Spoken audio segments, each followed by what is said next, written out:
നമസ്കാരം. പ്രവിജാസ് വായനാലോകത്തിലേക്ക് എല്ലാവർക്കും സ്വാഗതം. ഇന്ന് വായനാലോകത്തിൽ VKK രമേശ് എഴുതിയ മീൻ കടവുൾ എന്ന കഥയാണ് ഉൾപ്പെടുത്തിയിരിക്കുന്നത്. VKK രമേശ് തമിഴ്നാട്ടിലെ കോയമ്പത്തൂരിൽ 1969 ജനനം. പഠിച്ചതും വളർന്നതും തിരുവല്ലാമലയിൽ. VKNന്റെ മരുമകനാണ്. ആനുകാലിക പ്രസിദ്ധീകരണങ്ങളിൽ കഥകൾ എഴുതി വരുന്നു. നെഗറ്റീവ് എന്ന ലിറ്റിൽ മാഗസിൻ്റെ പത്രാധിപരായിരുന്നു. ആകാശവാണിയിൽ കലികാല കോലങ്ങൾ, പലരും പലതും തുടങ്ങിയ സ്കിറ്റുകൾക്ക് വേണ്ടി രചന നിർവഹിച്ചിട്ടുണ്ട്. അഖില കേരള റേഡിയോ നാടകോത്സവത്തിൽ നാടകം വന്നിട്ടുണ്ട്. കൂടാതെ ഒട്ടേറെ റേഡിയോ നാടകങ്ങൾ എഴുതിയിട്ടുണ്ട്. നാടകങ്ങളിലും സ്കിറ്റുകളിലും പതിവായി ശബ്ദം നൽകുന്നു. Akashvani drama B grade artist. Television സ്കിറ്റുകളിൽ അഭിനയിച്ചിട്ടുണ്ട്. Who is afraid of VKN എന്ന ആദ്യത്തെ പുസ്തകത്തിന് 2018 മികച്ച ഹാസ്യ സാഹിത്യകൃതിക്കുള്ള കേരള സാഹിത്യ അക്കാദമി പുരസ്കാരം ലഭിച്ചു. ലോഹിതദാസ് തിരക്കഥാ പുരസ്കാരം മാൻ മിസ്സിംഗ് എന്ന തിരക്കഥയ്ക്ക് ലഭിച്ചിട്ടുണ്ട്. കേരള സാഹിത്യ അക്കാദമിയിൽ നിന്ന് റിട്ടയർ ചെയ്തു. പ്രസിദ്ധീകരിക്കപ്പെട്ട മറ്റു പുസ്തകങ്ങൾ മൊസാർട്ട്, സ്പിരിച്വൽ വാർ, വൂഡു, ആകാശ ബാർബർ, അടിത്തറ തോണ്ടും മേൽക്കൂരയെ ആകാശം രക്ഷിക്കട്ടെ, പിശാചിൻ്റെ വാരി, മിഷൻ സോൾ 18, കൂവം, സ്കന്ദൻ, മുളച്ചിട്ടില്ലാത്ത അവയവങ്ങൾ. ഭാര്യ ജ്യോതി, മക്കൾ ബ്രഹ്മദത്തൻ, നിരഞ്ജന. ഇനി VKK രമേശിനെ നമ്മളോട് എന്താണ് സംസാരിക്കാനുള്ളത് എന്ന് കേൾക്കാം. പ്രിയമുള്ളവരെ, എല്ലാവർക്കും നമസ്കാരം. ഒരു കഥ ശബ്ദത്തിലൂടെ മറ്റൊരാളുടെ മനസ്സിലേക്ക് പോകുന്നു എന്ന് പറയുന്നത് സന്തോഷകരമായൊരു കാര്യമാണ്. അതാണ് മലയാള കഥകളെ പ്രതി പ്രവിജ ചെയ്തുകൊണ്ടിരിക്കുന്നത്. എൻ്റെ തന്നെ പല കഥകളും ഇതിനു മുന്നേ പ്രവിജ ചെയ്തിട്ടുണ്ട്. എൻ്റെ വളരെ പ്രധാനപ്പെട്ട കഥകൾ വളരെ സുന്ദരമായി അവതരിപ്പിച്ചിട്ടുണ്ട്. കുമാരമാമ, മായാമൃഗം തുടങ്ങി കുറേ കഥകൾ ചെയ്തിട്ടുണ്ട് മുമ്പ്. ഇപ്രാവശ്യം തിരഞ്ഞെടുത്തതുള്ള മീൻ കടവുൾ എന്ന കഥയാണ്. നമുക്കറിയാം കുട്ടികൾ ദൈവങ്ങളാണെന്ന്. കുട്ടികൾക്ക് ദൈവത്തെ കിട്ടുകയാണെങ്കിലോ, രണ്ട് കുട്ടികൾക്ക് ഒരു പ്രളയകാലത്ത് രാമേശ്വരം ഭാഗത്തുള്ള രണ്ട് കുട്ടികൾക്ക്, അതിലൊരു കുട്ടി മുക്കുവ കുട്ടിയാണ്, രണ്ട് കുട്ടികൾക്ക് ദൈവത്തെ കിട്ടുകയാണ്. അതാണ് മീൻ കടവുൾ. അവസാനം അത് എത്തുന്നത് അതൊരു കുട്ടി തന്നെ ദൈവമായിട്ട് അവസാനിക്കുകയാണ് ചെയ്യുന്നത്. ഇത് എൻ്റെ ഒരു സ്വപ്നാനുഭവത്തിൽ നിന്നാണ് ഞാൻ ഈ കഥ എഴുതുന്നത്. നമുക്കൊക്കെ അറിയാം, നമുക്ക് നേരിടേണ്ടി വന്ന ഒരു പ്രളയം നമ്മളുടെ ഓർമ്മയിൽ നിന്നും നമുക്ക് അടുത്തൊന്നും മറഞ്ഞു പോകില്ല എന്നറിയാം. ഞാൻ താമസിക്കുന്ന പ്രദേശത്തൊന്നും അത്ര വലിയ പ്രളയത്തിൻ്റെ കെടുതികൾ ഉണ്ടായിട്ടുള്ളൊരു സ്ഥലമല്ല. പറയാൻ എൻ്റെ നാട് എന്ന് പറയുന്നത് രണ്ട് ഭാഗത്ത് പുഴകൾ ഒഴുകുന്ന, അങ്ങനെ ആ രണ്ട് ഭാഗത്തെ പുഴകൾ കൊണ്ട് 3 ഭാഗം മൂടി നിൽക്കുന്ന ഒരു ഉപദ്വീപ് പോലെ നിൽക്കുന്നൊരു സ്ഥലമാണ്. എങ്കിലും ഞങ്ങൾക്ക് അങ്ങനെ പ്രളയത്തിൻ്റെ അനുഭവങ്ങൾ വളരെ കുറവാണ്. പുഴ മുകളിലോട്ട് കയറിയാൽ തന്നെയും ആളുകൾ താമസിക്കുന്നതിൻ്റെ എത്രയോ അകലെ വെച്ച് അത് അതിൻ്റെ വെള്ളമരവ് അവസാനിക്കും. അപ്പം അതുകൊണ്ട് തന്നെ ഞങ്ങൾക്ക് വലിയ ദുരന്തങ്ങളൊന്നും അങ്ങനെ ഉണ്ടായി എന്ന് പറയാൻ പറ്റില്ല. പക്ഷേ അതിൻ്റെ ഒരു മാനസികാനുഭവം ഭയങ്കരമായിരുന്നു പ്രളയത്തിൻ്റെ. നമ്മൾ കാണാത്തത്, നമ്മൾ അറിയാത്തത്, അനുഭവിക്കാത്തത് നമ്മളെ കൂടുതൽ പേടിപ്പിക്കുമെന്നല്ലേ പറയാം. അപ്പോൾ സങ്കല്പത്തിൽ എന്നെ അത് കൂടുതലായിട്ട് മതിച്ചിട്ടുണ്ടാവും ഈ പ്രളയം.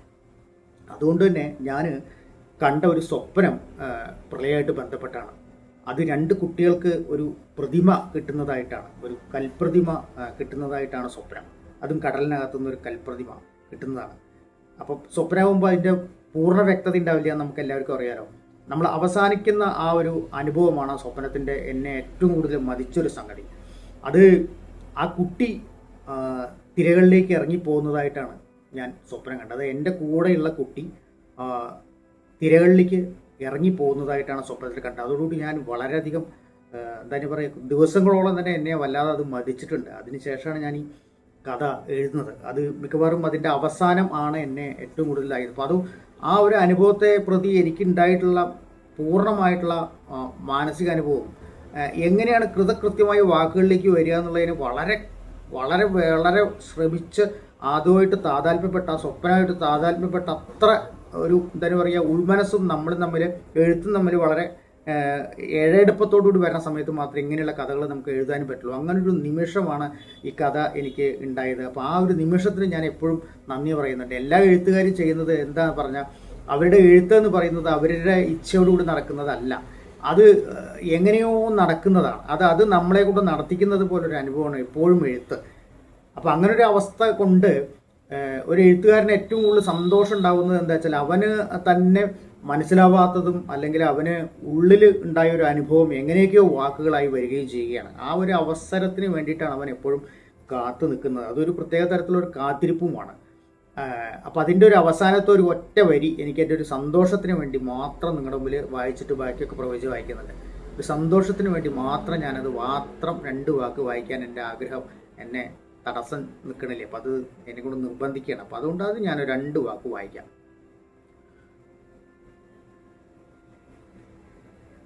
കീശയിൽ കിടക്കുന്ന മീൻകടവുളെ കടലിലേക്ക് വലിച്ചെറിയുന്നതോടെ തീരാവുന്ന തീരെ ചെറിയൊരു ചടങ്ങ് മാത്രമാണ് അവിടെ ഉള്ളതെന്നാണ് ഞാൻ പ്രതീക്ഷിച്ചത്. നടന്നത് മറ്റൊന്നാണ്. തിരനുരകളുടെ കാഴ്ചവട്ടത്തിനിടയിൽ എങ്ങോ മറഞ്ഞു പിടിച്ചു നിൽക്കുന്ന ചുഴിയുടെ വൃത്തം പൊടുന്നനെ എനിക്ക് കാണായി. മിക്കവാറും അകക്കാമ്പിലേക്ക് തിരിഞ്ഞിറങ്ങുന്ന ജലബിന്ദുക്കളുടെ ഗോവണിയായിരിക്കണം. അത് നിറാകാശത്തേക്ക് വെളിവായത് ആർക്കു വേണ്ടിയാവും? കൽപ്രതിമയെ ദേവാനന്ദം എൻ്റെ കയ്യിൽ പിടിപ്പിച്ചു. അടുത്ത ക്ഷണം അവൻ മുരകടലിനകത്തെ ജലഗോവണിയിലേക്ക് നടന്നങ്ങ് പോയി. ഈ കഥയിലേക്ക് എല്ലാവരെയും ക്ഷണിക്കുന്നു. നന്ദി, നമസ്കാരം. VKK രമേശ് എഴുതിയ കഥ മീൻ കടവുൾ. വെള്ളക്കെട്ടുള്ള പുഴത്തീരങ്ങളിലൊന്നിലാണ് ഞാൻ എൻ്റെ കുട്ടിക്കാലം ചിലവഴിച്ചത്. ചതുപ്പുകൾക്കിടയിലായി ഒളിച്ചു നിൽക്കുന്ന ഏതാനും വീടുകളുടെ കൂട്ടത്തെ അവിടെ ഞങ്ങൾ ഊരെ എന്നൊക്കെയാണ് പൊങ്ങച്ചത്തോടെ വിശേഷിപ്പിക്കുക. ചീറി വരുന്നൊരു വ്യാളിയെപ്പോലെ നുരയും ചീറ്റി പുഴ പാഞ്ഞുവരുന്ന മഴക്കാലങ്ങളിൽ ഞങ്ങളുടെ വീടിരിക്കുന്ന തൊടി അയ്യോ എന്ന് നിലവിളിക്കും. ഇറയത്ത് കെട്ടിയിട്ട പട്ടിയെപ്പോലെ അത് കേൾക്കാൻ മിക്കവാറും ഞങ്ങളവിടെ ഉണ്ടാകാറില്ല. മണ്ണുറങ്ങിക്കിടക്കുമ്പോൾ അനക്കമുണ്ടാക്കാതെ ഞങ്ങൾ അവിടെ നിന്ന് ക്യാമ്പിലേക്ക് പോയി കഴിഞ്ഞിട്ടുണ്ടാകും. കടലിൽ നിന്ന് നിവർന്നെഴുന്നേൽക്കുന്ന കായൽ നീങ്ങി വന്ന് പുഴയുടെ വയറ്റിൽ തട്ടി പിന്നോട്ടോടിക്കുകയാണെന്ന് സെബാസ്റ്റി പുണ്യാളൻ്റെ ചാപ്പലിൽ മരബെഞ്ചിനടിയിൽ കടലാസ തോണി കൊണ്ട് കളിക്കുന്നതിനിടയിൽ ദേവാനന്ദം പറയും. പാതി മീനവ തമിഴും അതിലും കുറവായ ശുദ്ധ തമിഴും കലർത്തിയാണ് അവൻ സംസാരിക്കുക. രാമേശ്വരത്താണത്രേ അവൻ്റെ ശരിയായ നാട്, അതല്ല യാഴ്പ്പാണത്തിൽ നിന്ന് ചാടിപ്പോന്നതാണെന്നും കേട്ടിട്ടുണ്ട്.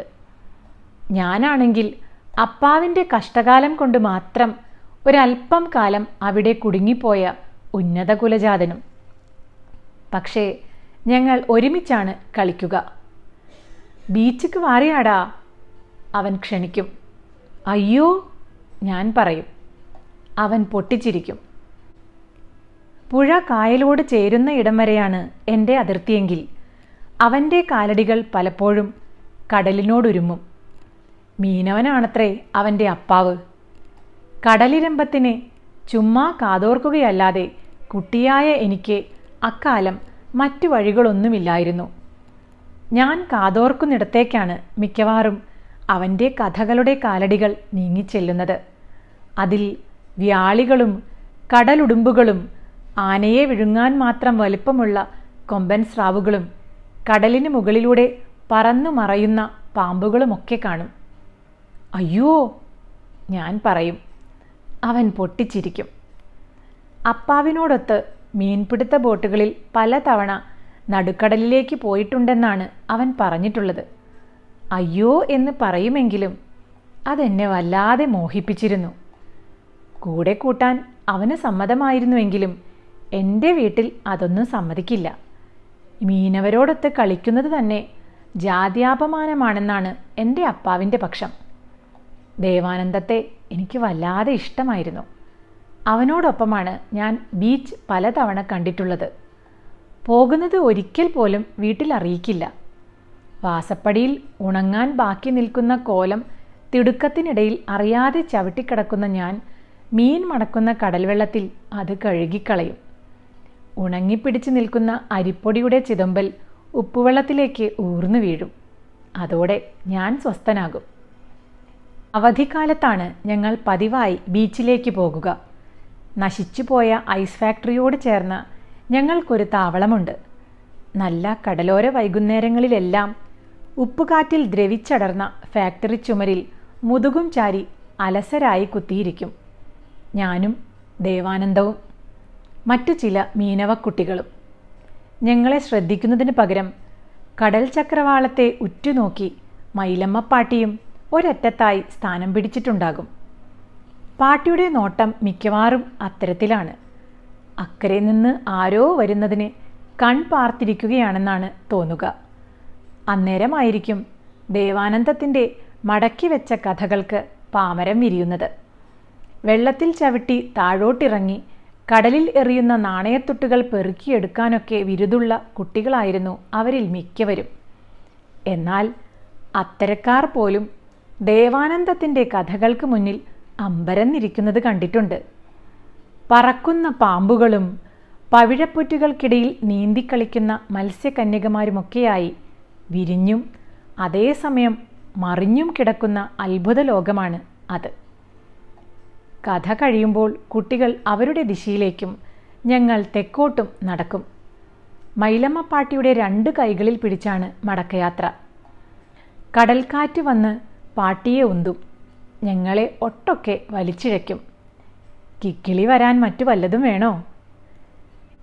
എങ്കിലും കടൽ കാണാൻ അത്ര ഇഷ്ടമൊന്നുമല്ല എനിക്ക്. വിരിഞ്ഞും നുരഞ്ഞുമുയരുന്ന തിരകളെ തന്നെ നോക്കുമ്പോഴെല്ലാം എന്തെന്നില്ലാത്ത ഒരു സംഭ്രമം അനുഭവപ്പെടുകയാണ് പതിവ്.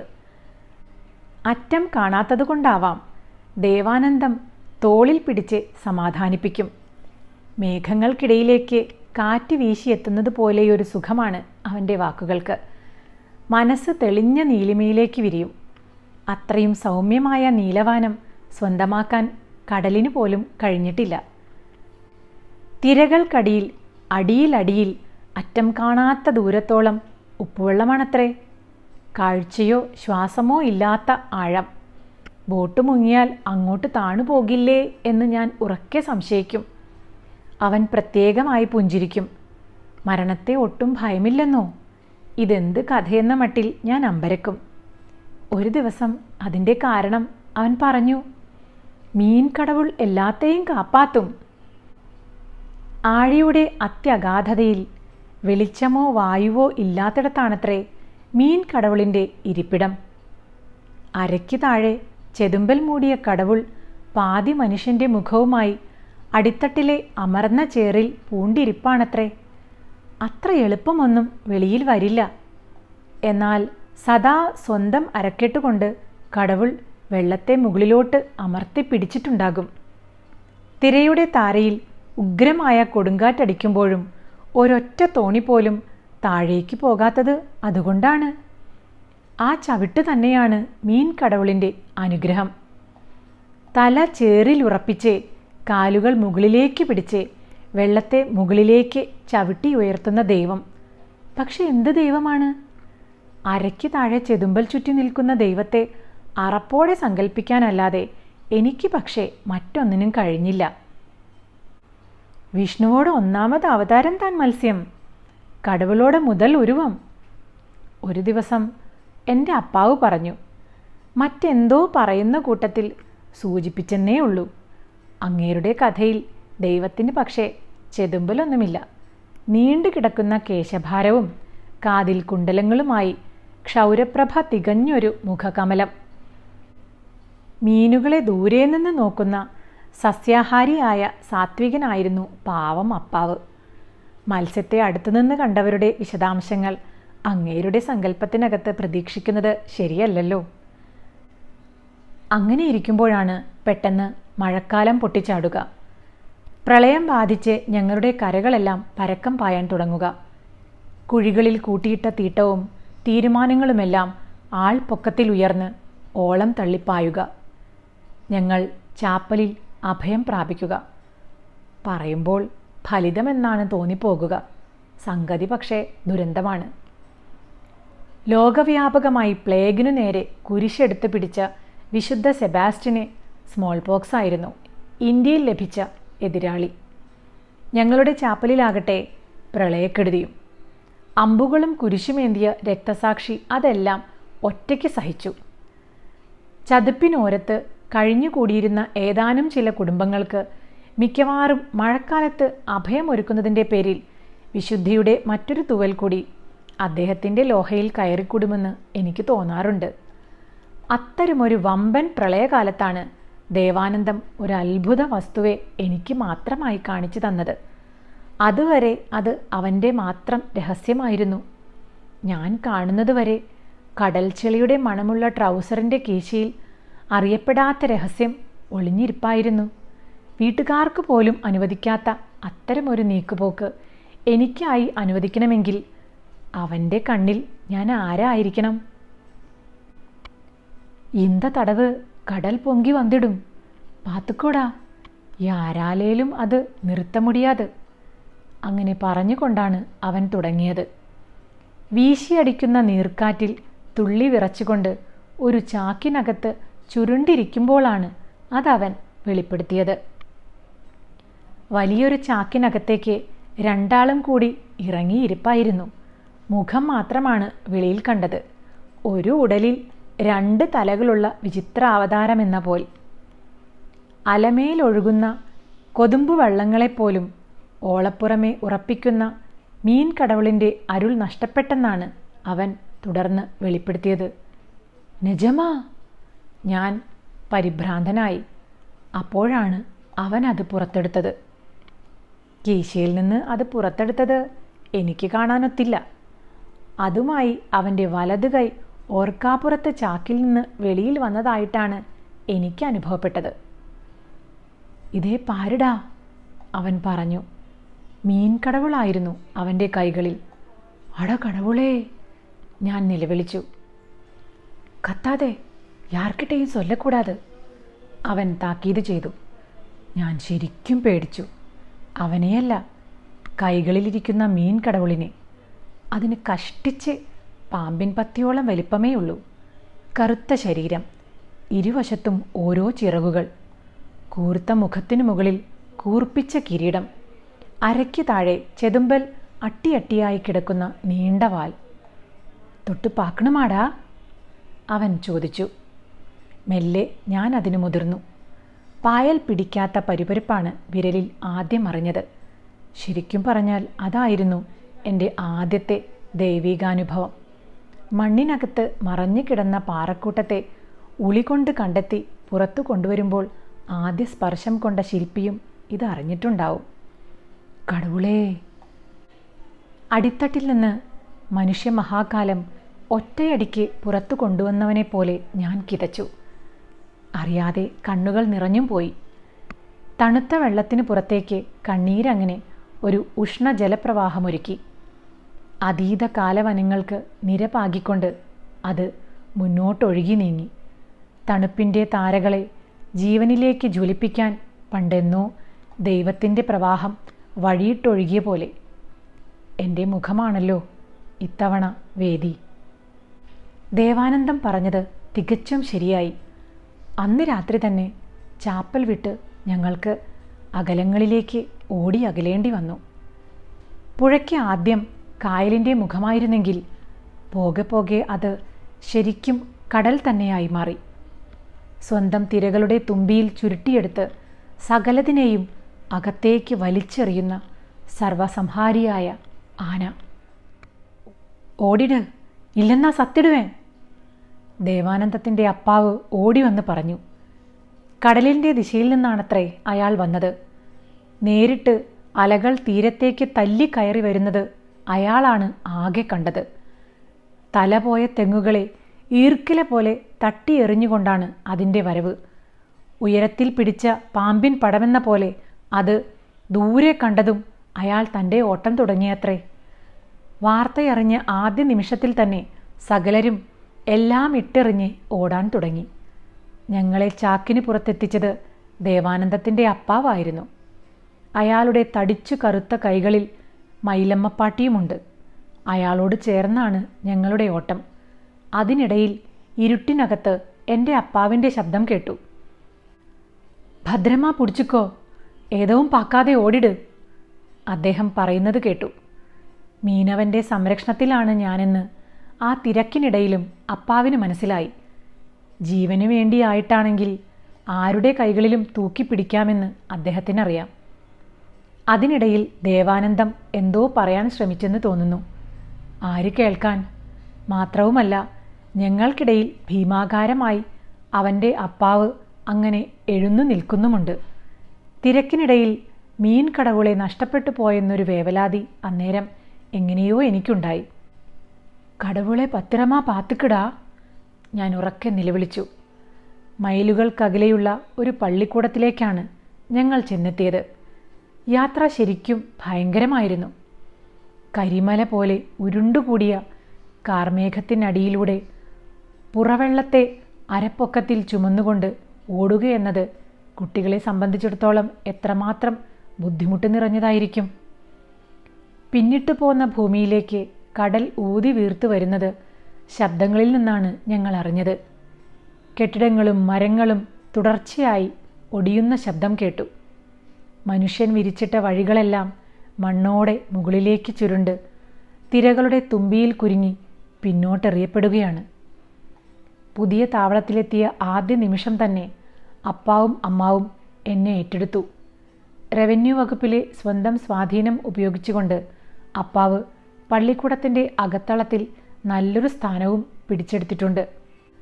അരികുതിണ്ണയിലായിരുന്നു ദേവാനന്ദത്തിന് സ്ഥാനം. അവനരികിൽ തന്നെ മൈലമ്മപ്പാട്ടിയുമുണ്ട്. കാറ്റിൽ നിന്നും പിശറിൽ നിന്നും തെല്ലുപോലും മാറിയിരിക്കാൻ ഇടമില്ലാതെ നനവേറ്റുവാങ്ങി പാട്ടി കുന്തിച്ചിരിക്കുന്ന കാഴ്ച എന്തുകൊണ്ടോ എനിക്ക് സഹിക്കാനായില്ല. അപ്പാ, മൈലമ്മപ്പാട്ടിയെ കൂപ്പിടുങ്കാപ്പാ, ഞാൻ അപ്പാവിനോട് അപേക്ഷിച്ചു. അവങ്ക കൂപ്പിട്ടാലും വരമാട്ടാ, അത് അപ്പടിതാൻ, അപ്പാവ് പറഞ്ഞു. പിറ്റേന്ന് രാവിലെ തന്നെ ഞാൻ അപ്പാവിൻ്റെ കണ്ണ് വെട്ടിച്ച് അവിടെ എത്തി. തലേന്നത്തെ പരിഭ്രാന്തി അന്നേരവും എൻ്റെ മുഖത്തുണ്ടായിരിക്കണം. പാട്ടി അതേ ഇരിപ്പു തന്നെ. ആഴമുള്ള വരകൾ, നീളെ വീണുകിടന്ന മുഖത്ത് വെള്ളത്തുള്ളികൾ ചാലു തീർത്തിരിക്കുന്നു. നോട്ടം അപ്പോഴും ചക്രവാളത്തെ ലക്ഷ്യം വെച്ചാണ്. അതോടെ എൻ്റെ പരിഭ്രമം ദേവാനന്ദത്തിൻ്റെ കീശയിലെ ഞങ്ങളുടെ ആ രഹസ്യത്തെക്കുറിച്ചായി. അത് കണ്ട് അവൻ ചെറുതായൊന്ന് പുഞ്ചിരിച്ചു. ദേവാനന്ദം അവൻ്റെ നനഞ്ഞ കീശയിൽ തൊടാൻ പറഞ്ഞു. അവിടെ മുഴച്ചു നിൽക്കുന്നത് മീൻ കടവുളല്ലാതെ മറ്റാരുമല്ലെന്ന് അവൻ്റെ മുഖത്തെ പുഞ്ചിരി പറയാതെ പറയുന്നത് കണ്ടതോടെയാണ് എൻ്റെ ശ്വാസം നേരെ വീണത്. മഴയ്ക്ക് പിറ്റേന്നും ശമനമുണ്ടായില്ല. സ്വന്തം വാസസ്ഥാനങ്ങളിലേക്ക് ഇനിയൊരു തിരിച്ചുപോക്ക് ആവശ്യമില്ലെന്ന് കൂട്ടത്തിൽ ചിലർ അശുഭസൂചകമായി പറയുന്നത് കേട്ടു. തുടർന്ന് നേരിടാനിരിക്കുന്നത് അതാണെങ്കിൽ ഞങ്ങൾ സ്ഥിരം അഭയാർത്ഥികളായെന്നുറപ്പ്. ദേവാനന്ദത്തിൻ്റെ അപ്പാവ് മാത്രമായിരിക്കും പിന്നീട് ഞങ്ങൾക്കിടയിലെ ഒരേയൊരു ജന്മി. അയാളുടെ സ്ഥാവര ജംഗമങ്ങളെല്ലാം തുറന്നു കിടക്കുന്ന കടലാണല്ലോ. ചെറിയ വൃത്തങ്ങളിൽ സ്വന്തബന്ധങ്ങൾ സൂക്ഷിക്കുന്നവരുടെ വിഫലമായ ബലമോർത്ത് കുട്ടിയെപ്പോലെ ഞാനൊരു ചിരി ചിരിച്ചു. അതേസമയം വീടും ആസ്പദങ്ങളും നഷ്ടപ്പെടുന്നതോർത്തപ്പോൾ ആകെ ഒരു വിമ്മിട്ടവും അനുഭവപ്പെട്ടു. ഒരു ദിവസം മുഴുവൻ തണുപ്പുകാറ്റിനും പിശറിനും മുഖം കൊടുത്തുകൊണ്ടാവണം പിറ്റേന്ന് പാട്ടി കുഴഞ്ഞു വീണു. അതോടെ അവർക്കകത്തേക്ക് പ്രവേശനവും കിട്ടി. ആളുകൾ പിന്നോട്ട് തള്ളിയിരുന്നുണ്ടാക്കിയ ചെറിയൊരു വൃത്തത്തിനകത്ത് പെണ്ണുങ്ങളുടെ ശുശ്രൂഷയോടെ പാട്ടി കിടന്നു. പക്ഷേ അവർ അതൊന്നും അറിഞ്ഞതേയില്ല. അടഞ്ഞ കണ്ണുകൾക്ക് പിന്നിൽ ശരിക്കും അകലത്തെ ഇരുട്ട് തന്നെയായിരിക്കാം. പാട്ടി, പസിക്കറിയാ, ചോറ് വേണമാ? ദേവാനന്ദം പലപ്പോഴും അരികത്തു പോയി പാട്ടിയോട് ചോദിച്ചു. വിശപ്പിനെയും അവനെയും എല്ലായ്പ്പോഴും ഒരേപോലെ പരിഗണിക്കാറുള്ള അവർ പിടിവിട്ട് വീണുപോയ വിമുഖതയിൽ നിന്ന് അപ്പോഴും ഉണർന്നില്ല. എപ്പടിയാവത് നമ്മ ഊരെ കാപ്പാത്തണംടാ. പൊട്ടൻ്റെ ആവേശത്തോടെ ഞാൻ ദേവാനന്ദത്തോട് പറഞ്ഞു. പാട്ടിയുടെ സ്ഥിരം വിമുഖതയിലേക്ക് അവനും ഊളിയിട്ടിറങ്ങി എന്നാണ് തോന്നുന്നത്. പറഞ്ഞതൊന്നും കേട്ടില്ല. തുടർന്ന് 4 നാൾ മഴ പെയ്തു. ഐസുകോലുകൾ കൊണ്ട് ആദ്യം ഭൂമിയിലേക്ക് കോണി ഇറക്കി വെച്ച് അതിലൂടെ ഇടതടവില്ലാതെ ഇറങ്ങി വരുന്നത് പോലെയാണ് പേമാരി പെരുമാറിയത്. കാറ്റും പിശറും വീശിക്കടന്നതത്രയും ആ മഞ്ഞുകോലങ്ങൾക്കിടയിലൂടെയാണ്. കരിങ്കാറിൻ്റെ കെട്ടുപാട് വിട്ടുമാറാത്ത ആകാശം ചക്രവാളങ്ങളെ കൺവട്ടത്തേക്ക് ചുരുക്കി. ക്യാമ്പിൽ നിരയൊപ്പിച്ച ദുഃഖം സദാ അണക്കെട്ടി നിന്നു. കടലിന്നമും ഇറങ്ങി പോകലേന്നാൽ അപ്പുറം തിരുമ്പി പോറതുക്കാന ഇടമേ ഇല്ലാമെ പോയിടും. അപ്പാവ് പറയുന്നത് കേട്ടു. 4-ാം നാൾ ക്യാമ്പിലെ തണുപ്പിൽ മൈലമ്മപ്പാട്ടിക്ക് ഉയിര് കാണാൻ കഴിയാത്ത ചക്രവാളങ്ങളിൽ നിന്ന് അവർക്ക് വേണ്ടി മാത്രം കാലൻ ഇറങ്ങി വന്നത് അത്ഭുതം തന്നെ. പാട്ടിയുടെ ശവശരീരം കൊണ്ടുപോയത് ആചാരങ്ങളൊന്നും പാലിക്കാതെയാണ്. നിലയ്ക്കാത്ത മഴയിലൂടെ ഒരു വെള്ളവണ്ടി ഓടി വന്നു. മഞ്ചലുമായി 4 പേർ ഇറങ്ങി വന്നു. പാട്ടിയെ കൊണ്ടങ്ങ് പോയി, അത്ര തന്നെ. ഇതിപ്പിടിയേ പോനാൽ പല പേർ ഇന്തമാതിരി സെത്തിടും. ആൾക്കൂട്ടത്തിനിടയിൽ കേട്ടു. മൈലമ്മപ്പാട്ടി പോയതോടെ ദേവാനന്ദത്തിൽ മാറ്റങ്ങൾ കാണാൻ തുടങ്ങി. അപ്പാവ് തോണിയേറിപ്പോയാൽ ദിവസങ്ങൾക്ക് ശേഷമായിരിക്കും കരയിലെത്തുക. അമ്മയില്ലാത്ത കുട്ടിയായ ദേവാനന്ദത്തിന് അപ്പോഴെല്ലാം കൂട്ട് മൈലമ്മപ്പാട്ടിയായിരുന്നു. എനിക്കറിയാം. അവൻ തൻ്റെ കഥകളൊന്നും പുറത്തെടുക്കാതായി എന്നല്ല, ഒറ്റയക്ഷരം മിണ്ടാതെയുമായി. അതോടെ ഭാവനയുടെ വിധാനം വിട്ട് ഞാൻ കീഴ്പോട്ടും വീണു. റെക്ക കെട്ടിപ്പറക്കിറ മീനോടെ കഥയെ സൊല്ലിടാ, ഞാൻ ഒരു ദിവസം അറിയാതെ ആവശ്യപ്പെട്ടു. അവൻ്റെ മുഖമങ്ങോട്ട് മാറി. തീയും വെള്ളവും ഒരുമിച്ച് ഒരു മനുഷ്യൻ്റെ കണ്ണുകളിൽ വന്ന് നിറയുന്നത് ആദ്യമായി കണ്ടത് അന്നാണ്. ഇന്ന് പാട്ടിപ്പോയി, നാളെ അപ്പാവ് പോകും, അതിനപ്പുറം ഓരോരുത്തരായി പോകും. നിനക്ക് സങ്കടം തോന്നുന്നില്ലേ എന്ന് അവൻ പൊട്ടിത്തെറിച്ചു. എനിക്ക് ഉത്തരമില്ലായിരുന്നു. ആരെങ്കിലും കുറ്റബോധത്തിൽ അകപ്പെടുന്നവർക്ക് വാക്ക് നഷ്ടപ്പെടുമെന്ന് ആർക്കാണറിയാത്തത്? മുന്നിൽ നിൽക്കുന്നത് ഞാനായതുകൊണ്ടാവാം തെല്ലിട കഴിഞ്ഞപ്പോൾ അവനൊന്ന് തണുത്തു. എപ്പടിയാവത് നമ്മ ഊരെ കാപ്പാത്തണംടാ. അന്നേരം അങ്ങനെ പറഞ്ഞത് ദേവാനന്ദമായിരുന്നു. അതിന് പിന്നിലായിട്ടാണ് ഞങ്ങൾ അത്തരം ഒരു തീരുമാനത്തിലെത്തുന്നത്. ക്യാമ്പിൻ്റെ മൂത്രപ്പുരകളിലൊന്നിന് പിന്നിൽ വെച്ചാണ് ആ ചരിത്ര സംഭവം. അപ്പോഴേക്കും മഴയുടെ നൂലുകൾക്ക് വണ്ണം കുറഞ്ഞിരുന്നു. മഴക്കാറുകൾ വെറും പഞ്ഞിക്കെട്ടുകളായി മാറാൻ തുടങ്ങുകയും തുടരെ വീശിയടിച്ച കടൽക്കാറ്റിൽ അവയത്രയും കിഴക്കു നോക്കി നീങ്ങിപ്പോകുകയും കായൽ ക്രമേണ കടലിലേക്ക് തന്നെ അതിൻ്റെ മേനി ചുരുക്കി. വീട്ടുമൃഗങ്ങളുടെയും പാമ്പുകളുടെയുമെല്ലാം ശവങ്ങളുമായി മേലാ പടർന്നുപോയ പാത മെല്ലെ തെളിഞ്ഞു വന്നു. പല ക്യാമ്പുകളും അടച്ചുപൂട്ടി. ആളുകൾ അവരവരുടെ വാസസ്ഥലങ്ങളിലേക്ക് മടങ്ങിപ്പോയി. എന്നാൽ ഞങ്ങളുടെ തുറയ്ക്ക് കാര്യമായി എന്തോ സംഭവിച്ചിട്ടുണ്ടെന്ന് വേണം കരുതാൻ. സർക്കാർ ഞങ്ങളെ തുറന്നുവിടാൻ ഒരുക്കമല്ലായിരുന്നു. തെല്ലുദൂരം മുന്നോട്ട് പോയി നോക്കിയവരെ പോലീസുകാർ ബലമായി തടഞ്ഞുവെച്ച് തിരിച്ചയക്കുകയും ചെയ്തു. ഏതാവത് പാത്തിയാ? തിരിച്ചു വന്നവരോട് മറ്റുള്ളവർ ചോദിച്ചു. ദൂരെ നിന്ന് നോക്കുമ്പോൾ വീടുകളൊന്നും കാണുന്നില്ലായിരുന്നുവെന്ന് അവർ അറിയിച്ചു. അതിനർത്ഥം കടൽ തിരിച്ചിറങ്ങിയിട്ടില്ലെന്നല്ലേ? മരങ്ങളും കെട്ടിടങ്ങളുമെല്ലാം കൂടി നിന്നിരുന്നിടത്ത് ആകാശവും വായുവുമാണ്. താഴെ തിരകളും ഉണ്ടായിരിക്കാം. അങ്ങോട്ടേക്കുള്ള കാഴ്ച പക്ഷേ അത്ര സുഗമമല്ല. ഞങ്ങളുടെ കര ഭൂമിയെ ഒറ്റയടിക്ക് ആകാശം ആഹരിച്ചു കഴിഞ്ഞിരിക്കുന്നു. വാർത്തയറിഞ്ഞ് ആളുകൾ ഒന്നടങ്കം വാവിട്ട് കരഞ്ഞു.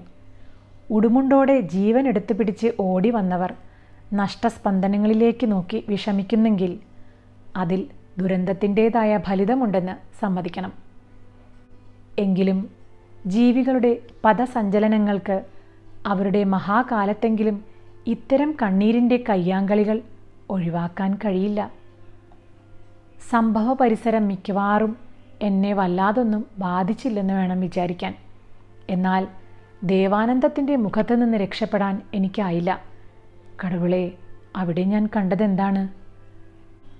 മീൻ കടവുളെ, മറുപടിയും അന്ത കടലിലേക്ക് കൊണ്ടുപോയി സെത്തിടണം. അവൻ ചക്രവാളത്തിലേക്ക് നോക്കാതെ നോക്കി പറയാതെ പറഞ്ഞു. അഥവാ ഞാൻ അങ്ങനെ കേട്ടതാണോ എന്നും നല്ല തിട്ടം പോരാ. കടലിൻ്റെ അകതാരിൽ പൂർണ്ണ അന്ധകാരത്തിൽ മുതുക് ചെളിയോട് ചേർത്ത് കാലുകൾ മുകളിലേക്ക് ഉയർത്തിപ്പിടിച്ച് മീൻ കടവുൾ വീണ്ടും അനന്തശയാലു ആയി തീരേണ്ടതുണ്ട്. നിലങ്ങൾ വിട്ട് നീരൊഴിയാൻ അതല്ലാതെ മറ്റു വഴികളൊന്നുമില്ല. ഞാൻ പോകപ്പോറേണ്ട, ദേവാനന്ദം പറഞ്ഞു. തനിയാ പോകാതെ, എനിക്ക് പേടിയായി. അവൻ നിർവേദമായി ചിരിച്ചു.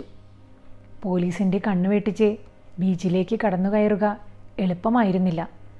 അവിടേക്ക് പ്രവേശിക്കാനുള്ള എല്ലാ വാതായനങ്ങളും കൊട്ടിയടയ്ക്കപ്പെട്ട നിലയിലാണ്. പരസ്പരം ചാരിവെക്കപ്പെട്ട 2 മുളകൾക്ക് മുകളിൽ പോലീസ് കെട്ടിത്തൂക്കിയ ചെമപ്പൻ തുണി കാറ്റിൽ പാറിക്കളിക്കുന്നത് ദൂരെ നിന്നേ കാണാം. അത്തരം മുളകളുടെ അതിർത്തി രേഖകളാൽ ചുറ്റപ്പെട്ട നിലയിലാണ് ബീച്ച്. പാഴടഞ്ഞ തെങ്ങിൻ പറമ്പിലൂടെ ദേവാനന്ദം കുറുക്കു വഴി കണ്ടെത്തി. പാരടാ ദേവാനന്ദം, ഞാൻ കടൽ ചൂണ്ടിക്കാണിച്ചു. പിൻവാങ്ങാത്ത കടൽ ഒരർത്ഥത്തിൽ ഞങ്ങളെ കാത്ത് അവിടെ ചുരുണ്ടു കിടപ്പായിരുന്നു. തിരകൾക്കുള്ളിൽ ഹുങ്കാരം അമർത്തിവെച്ച് പതതുപ്പി പതിഞ്ഞു കിടക്കുന്ന കടൽ തിരകൾക്കുമേൽ കരീം കൃഷ്ണനെപ്പോൽ ചാഞ്ചാടുകയാണ്. പണ്ട് ഇളകി നിന്നിരുന്ന ഇടത്തിൽ നിന്ന് അത് ബഹുദൂരം കയറി വന്നിട്ടുണ്ട്. ചാവോക്ക് മരങ്ങളെ അത്രയും പിഴുതൊടിച്ച് കരയിലേക്ക് എറിഞ്ഞിരിക്കുന്നു. മനുഷ്യസ്പന്ദനങ്ങളുടെ കരയെല്ലാം മണലെടുത്തു പോയി. ഒറ്റ കാക്കയോ കടൽപക്ഷിയോ അവിടെ പറക്കുന്നില്ല. നിശബ്ദതയുടെ മുഖാവരണങ്ങളോടെ ഓടി നടക്കുന്നത് തിരയടിക്കുന്നതിൻ്റെയും നുരയാർക്കുന്നതിൻ്റെയും ശബ്ദങ്ങൾ മാത്രം. ദേവാനന്ദം തിരയുടെ താരപറ്റി അതിർത്തിയിൽ തെല്ലിട കണ്ണടച്ചു നിന്നു. തിരുമ്പിപ്പോ, അവൻ ആജ്ഞാപിച്ചു. അതെന്തിനെന്ന് എനിക്കൊട്ടും മനസ്സിലായില്ല. അവനോടൊത്ത് തിരിച്ചു പോകാനുള്ള എന്നോടാണ് അത്തരത്തിൽ സംസാരിക്കുന്നത്. കീശയിൽ കിടക്കുന്ന മീൻ കടവുളെ കടലിലേക്ക് വലിച്ചെറിയുന്നതോടെ തീരാവുന്ന തീരെ ചെറിയൊരു ചടങ്ങു മാത്രമാണ് അവിടെയുള്ളതെന്നാണ് ഞാൻ പ്രതീക്ഷിച്ചത്. നടന്നത് മറ്റൊന്നാണ്. തിരനുരകളുടെ കാഴ്ചവട്ടത്തിലെങ്ങോ മറഞ്ഞു പിടിച്ചു നിൽക്കുന്ന ചുഴിയുടെ നൃത്തം പൊടുന്നനെ എനിക്ക് കാണായി. മിക്കവാറും അകക്കാമ്പിലേക്ക് തിരിഞ്ഞിറങ്ങുന്ന ജലബിന്ദുക്കളുടെ ഗോവണിയായിരിക്കണം. അത് നിറാകാശത്തേക്ക് വെളിവായത് ആർക്കു വേണ്ടിയാവും? അന്നേരം കൽപ്രതിമയെ ദേവാനന്ദം എൻ്റെ കയ്യിൽ പിടിപ്പിച്ചു. അടുത്ത ക്ഷണം അവൻ നുരകടലിനകത്തെ ജലകോവണിയിലേക്ക് നടന്നങ്ങു പോയി. ഇതോടുകൂടി VKK രമേശ് എഴുതിയ മീൻ കടവുൾ എന്ന കഥ ഇവിടെ പൂർണ്ണമാകുന്നു. ഇതുപോലെയുള്ള നല്ല നല്ല കഥകൾ കേൾക്കാൻ പ്രവിജാസ് വായനലോകം എന്ന ഈ ചാനൽ സബ്സ്ക്രൈബ് ചെയ്യുക. നോട്ടിഫിക്കേഷനായി ബെല്ലൈക്കൺ അമർത്തുക. നിങ്ങളുടെ വിലയേറിയ അഭിപ്രായങ്ങളും നിർദ്ദേശങ്ങളും യൂട്യൂബ് കമൻറ്റ് ബോക്സിൽ രേഖപ്പെടുത്തുക. വീണ്ടും കാണാം. നന്ദി, നമസ്കാരം.